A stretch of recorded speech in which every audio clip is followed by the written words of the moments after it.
Hello বন্ধুরা, কেমন আছো সবাই? আশা করি সবাই খুব ভালো আছো। আর আজকের দিনটা ছিল সানডে। তো আমরা যা মোটা হয়ে যাচ্ছি আজকাল, তো আমি চাই একটু কম তেল দিয়ে সব রান্না করার। তো আজকে আমার মা আমার সব কাজগুলো করে দিয়েছিল, তাই মাকে বললাম তুমি একটু রেস্ট করো, আমি আজকে চিকেন করব, সেটাও আবার কম তেল দিয়ে। তো আমি খুব একটা তেল খেতে পছন্দ করি না, জানোই তো বন্ধুরা আমার যা চেহারা হয়ে যাচ্ছে দিন দিন। এরপরে যদি তেল খাই তারপরে আর 100 কিলো ছাড়াতে আর বেশি দিন টাইম লাগবে না। তো এদিকে পেঁয়াজ, টমেটো, আদা রসুনের পেস্ট এদিকে কড়াই ছিল। আর এদিকে আমি আলুটাকে একটু কম তেল দিয়ে ভেজে নিলাম লাল লাল করে, অল্প ঢাকা দিয়ে দিয়ে। তারপরে পেঁয়াজটাকে ভেজে নিলাম, পেঁয়াজটাকে একটু বাদামি করে ভাজার পরে এদিকে চিকেন দেখতে পেলে তোমরা নুন আর ভিনিগার দিয়ে ম্যারিনেট করে রেখেছিলাম কিছুক্ষণ। তারপরে পেঁয়াজটা যেই ভাজা হয়ে গেল তখন চিকেনটাকে আমি একটু হালকা বাটার দিয়ে এদিক ওদিক উল্টে পাল্টে ঢাকা দিয়ে কিছুক্ষণ ভেজে নিলাম, যাতে চিকেনটা ভালো করে সেদ্ধ হয় আর বাটারের টেস্টটাও লাগে।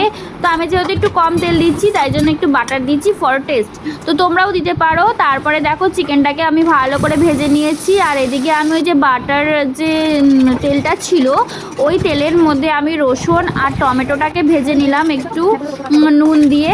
তারপরে ওর মধ্যে পেঁয়াজটাকেও দিয়ে দিলাম, তার মধ্যে একের পর এক মশলা দিয়ে দিলাম। এইদিকে দেখলে নুন, হলুদ গুঁড়ো, লঙ্কার গুঁড়ো, কাশ্মীরি লঙ্কার গুঁড়ো দিয়েছিলাম একটু কালার হওয়ার জন্য। তারপরে দিয়েছিলাম জিরে ধনে গুঁড়ো, যেটা আমার মা পেস্ট করে গুঁড়ো করেই রেখে দেয়। তো তারপরে আমি কিছুক্ষণ কষিয়ে তারপরে ওই চিকেন আর আলুটাকে একসাথে ভালো করে কিছুক্ষণ কষিয়ে নিলাম। তো তোমাদের ভালো করে কষাতে হবে, না কষালে কিন্তু তুমি টেস্ট পাবে না। তো আমিও ভালো করে কষিয়ে নিয়েছিলাম অনেকক্ষণ। তারপরে জল দিয়ে কিছুক্ষণ ফুটিয়ে আর তার উপরে একটু বাটার দিতে হবে, বাটার দিলে একটু টেস্ট লাগবে, কারণ একদম তেল ছাড়া করছি তাই জন্য একটু বাটার না দিলে খেতেও ভালো লাগবে না। তো যেহেতু সানডে, তো সানডের জন্য একটু বাটার দিয়েছিলাম। তারপরে দেখতেই পাচ্ছ কালারটা কি এসছে বন্ধুরা। তো তোমরা বাড়িতে ট্রাই করতে পারো।